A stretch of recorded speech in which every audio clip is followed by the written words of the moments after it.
चारी मासा समर्थ न करवे अर्थ उपनिषदात न करवे अर्थ उपनिषदात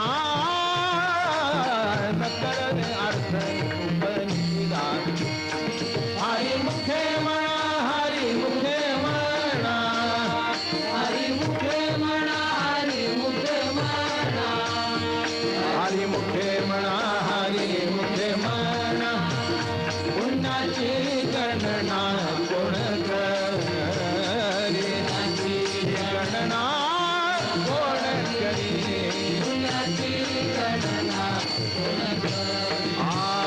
तीर्थव्रत नेम भावे विणसिद्धी वायाची उपाधी करिसी जना वायाची उपाधी करिसी जना वायाची उपाधी करिसी जना भाव बळे आकळे एरवी नाकळे करतळी आवळे तैसा हरी करतळी आवळे तैसा हरी करतळी आवळे तैसा हरी पारियाचा रवा घेता भूमीवरी यत्न परोपरी साधन तैसे यत्न परोपरी साधन तैसे यत्न परोपरी साधन तैसे ज्ञानदेव म्हणे निवृत्ती निर्गुण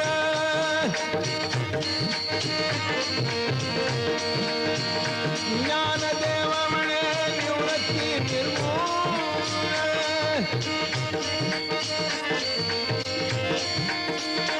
ज्ञानदेव म्हणे निवृत्ती निर्गुण गिधले संपूर्ण माझे हाती गिधले संपूर्ण माझे हाती गिधले संपूर्ण माझे हाती हरी मुखे म्हणा हरी मुखे म्हणा हरी मुखे म्हणा हरी मुखे म्हणा हरी मुखे म्हणा हरी मुखे म्हणा पुण्याची गणना कोण करी गणना कोण करी गणना कोण करी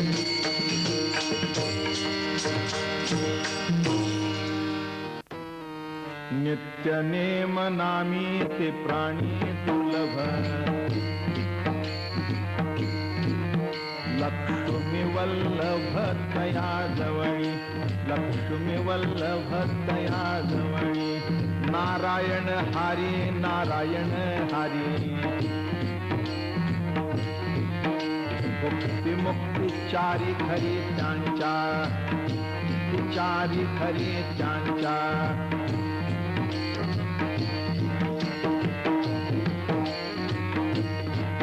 हारी विणे जन्म नरकाची पैदाणा यमाचा पाहुणा प्राणी होय यमाचा पाहुणा प्राणी होय ज्ञानदेव पुसे निवृत्तीसी जाड ज्ञानदेव पुसे निवृत्तीसी जाड गगनाहुनी वाढ नाम आहे गगनाहुनी वाढ नाम आहे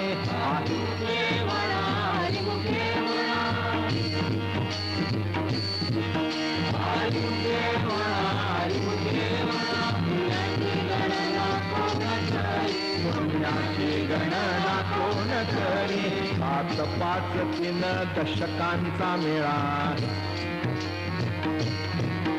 एक तत्वी कळा दाविहारी एक तत्वी कळा दाविहारी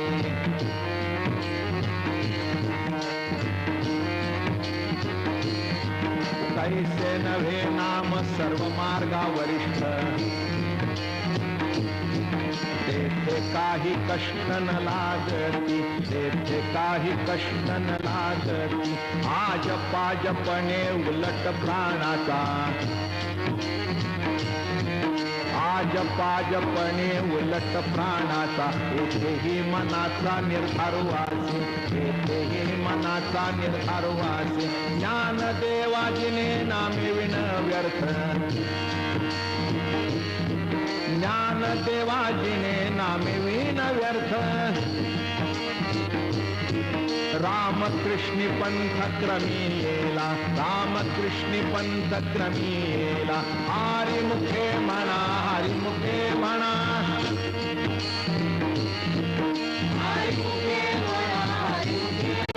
पुण्याची गणना कोण करी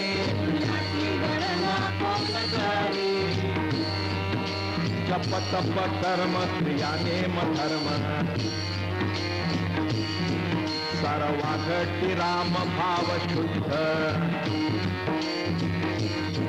सर्वाघटी राम भाव शुद्ध न सोडी रे भाव टाकी रे संदेहो रामकृष्णता हो नित्य भोगी रामकृष्णता हो नित्य भोगी दात वित्त गोत कुळशिळ मात दात वित्त गोत कुळशिळ मात भजता त्वरित भावनायुक्त भजता त्वरित भावनायुक्त ज्ञान देवा ध्यानी रामकृष्ण मनी ज्ञान देवा ध्यानी रामकृष्ण मनी देने वैकुंठ भुवनी घर केले देने वैकुंठ भुवनी घर केले हरिमुखे म्हणा हरिमुखे म्हणा हरिमुखे म्हणा हरिमुखे म्हणा पुण्याची गणना पूर्ण करी पुण्याची गणना पूर्ण करी जाणीव नेणीव भगवंती नाही हरि उच्चारणी पायी मोक्ष सदा हरि उच्चारणी पायी मोक्ष सदा गेले तरी ते सूक्ष्म रूपाने इथे कार्य करणार आणि करत राहणार. त्याकरता आपण इथे वास्तू तयार केलेली आहे. सर्वांनी सहकार्य दिलं. त्याचप्रमाणे आजही आपण सर्व इथे उपस्थित झाला त्याबद्दल बळीराम महाराज संस्थान अध्यक्ष या नात्यानं मी आपले उपकार जन्मजन्मी विसरणार नाही. परंतु माझ्या गुरुबंधूंनी आणि एकच नम्र विनंती आहे की जसं आपला संसार आपण करतो आपलं वडिलाचं नाव आपण जसं कायम ठेवतो ते आपली इस्टेट जाऊ नये हा जसा आपण काटोकाट प्रयत्न करतो त्याप्रमाणे तुमच्या आपल्या सर्व गुरुबंधूंची बापांची ही आपली इस्टेट आहे ही कशी चांगली राहील याच्याकडे आपलं आग्रहानं हे लक्ष असावं एवढी मी आपल्या चरणी प्रार्थना करून माझे 2 शब्द संपवतो. बाबाचं आता सर्वांना कल्पनाच आहे जन्म कुठे झाला त्यांचं कार्य काय आहे जन्मस्थान काय आहे हे एवढं सांगण्याची काही गरज नाही. आता या गावाचे सरपंच गुदामजी भाऊ हे 2 शब्द मार्गदर्शन करतील अशी मी त्यांना विनंती करतो. ते आपण शांततेनं ऐकून घ्यायची आणि नंतर आपला अंत्यसंस्कार होईल आणि शांततेनं जसे जसे आपल्या सोयीनं सर्वांच्या मिलाखानं शांततेनं बंधुभावानं आपण आपल्या घरी जाऊ. आणि आग्रहाची नम्र विनंती पुन्हा पुन्हा हे सांगतो की माऊली आपल्यातून गेले नाही. आपल्याला पुष्कळांना अनुभव आहे प्रत्येकाला दृष्टांत आहे आपल्या आत्मीय ठिकाणी हे सांगण्याची गरज नाही. परंतु आजपर्यंत आपलं जर दुर्लक्ष झालं असेल तरी चाललं परंतु आता या कार्याकडे आपलं सर्वांचं लक्ष असू द्यावं ही माझी नम्र विनंती आहे. आणि आपल्या चरणी हीच प्रार्थना करून मी माझे 2 शब्द संपवतो. सुदाम भाऊ 2 शब्द सांगतील ते आपण ऐकू. महाराज की जय.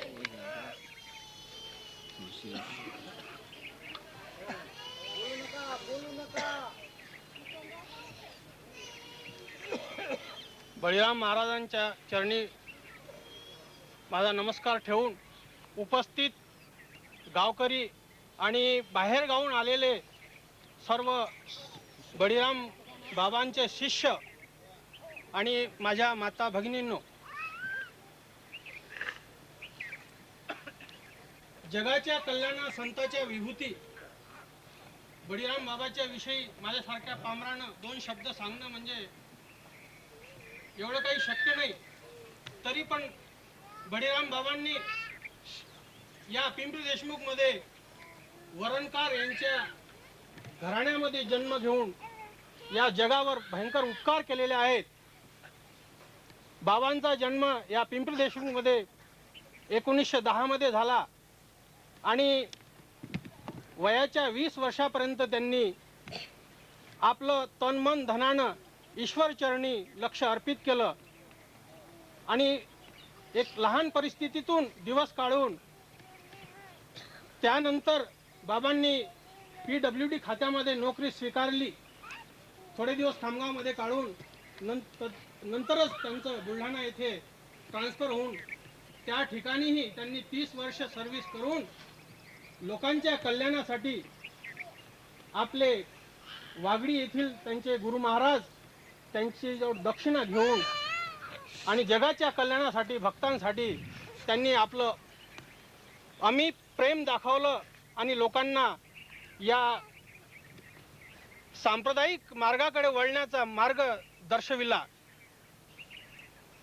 त्यानंतर 80 मध्ये रिटायर झाल्यानंतर त्यांनी गावामध्ये येऊन बाबाचे माझे फार निकटचे एवढे काही संबंध आले नाही, परंतु गावामध्ये आल्यानंतर आमच्या स्वतः डोळ्यांनी आम्ही त्यांची जी कारकिर्दी पाहिली.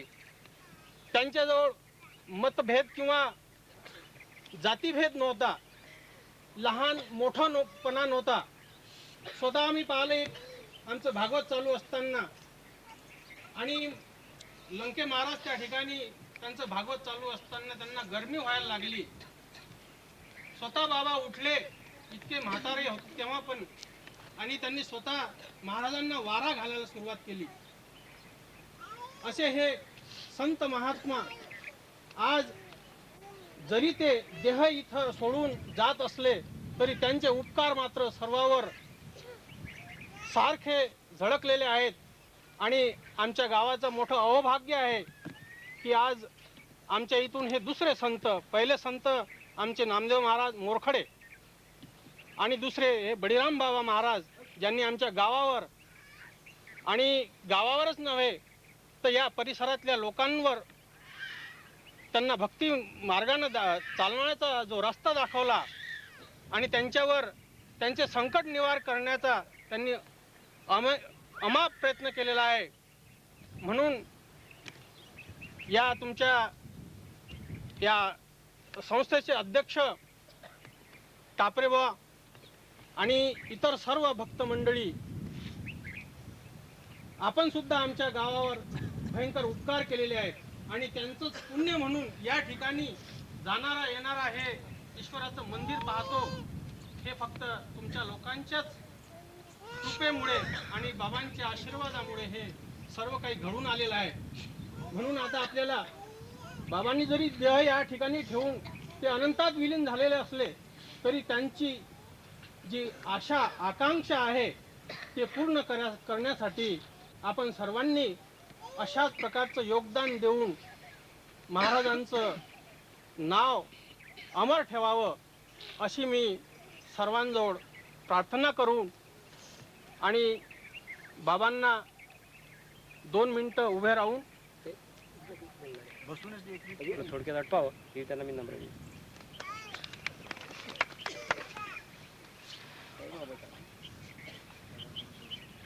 परमपूज्य चराचरात वास करणारे असे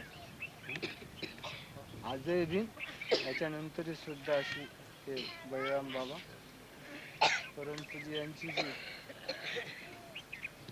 ख्याती कधी काही काप असली याचं महत्त्वाचं कारण असं त्यांनी जे आत्मतत्व आहे त्या आत्मतत्वाचं परिशीलन केलं.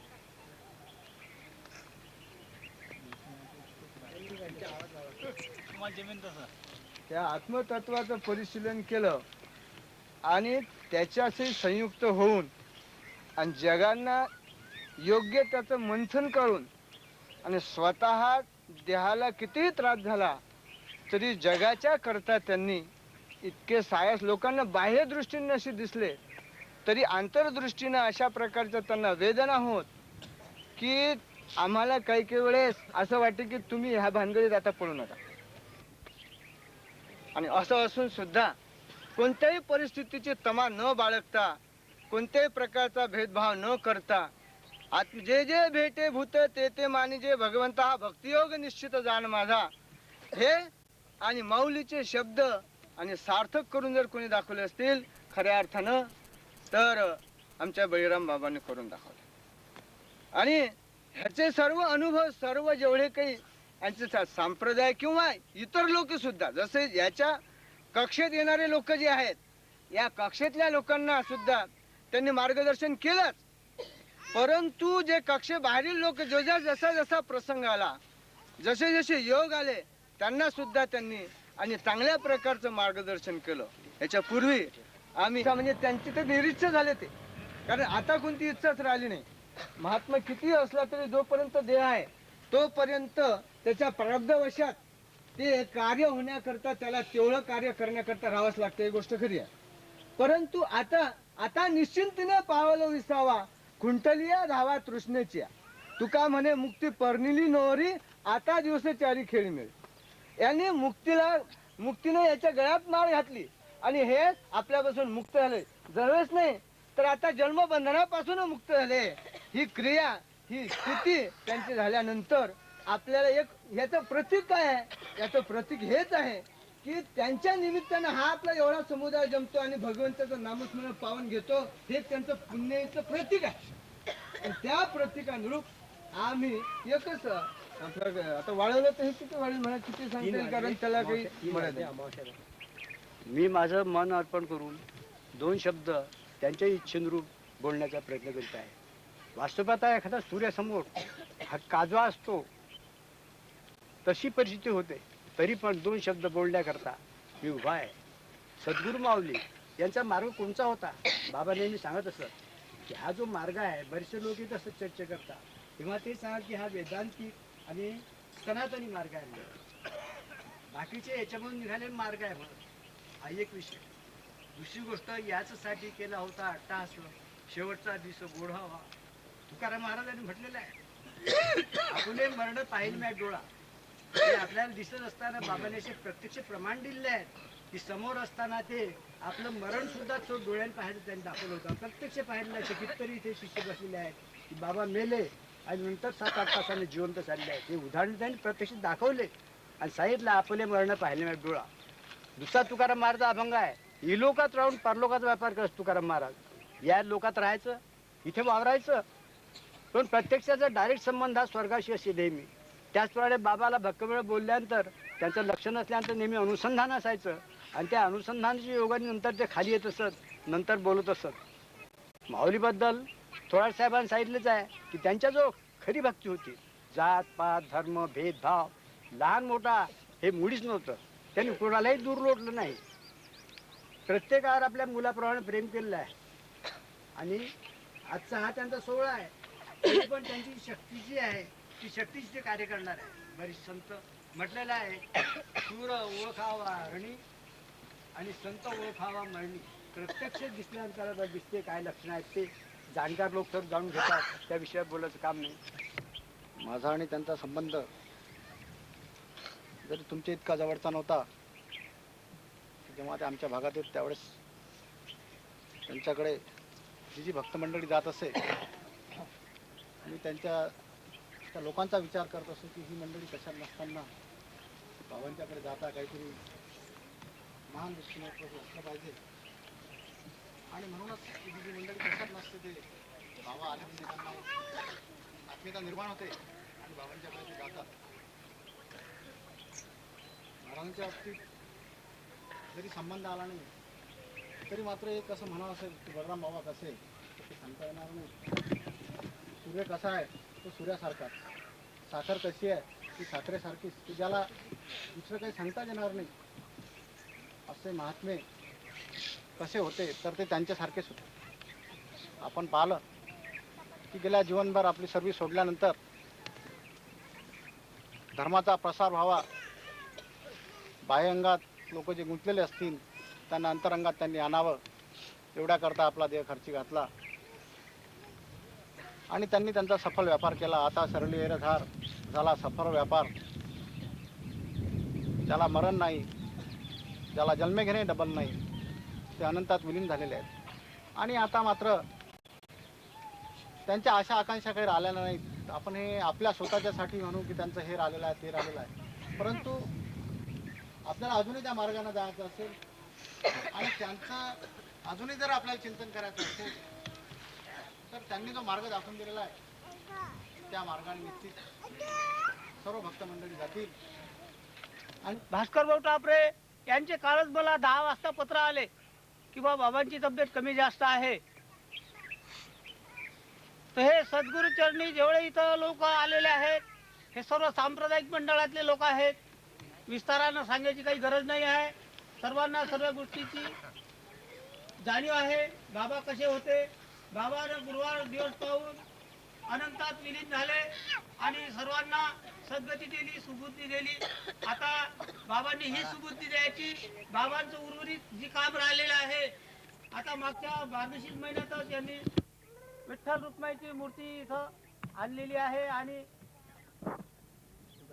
तुकाराम बीजीच्या दिवशी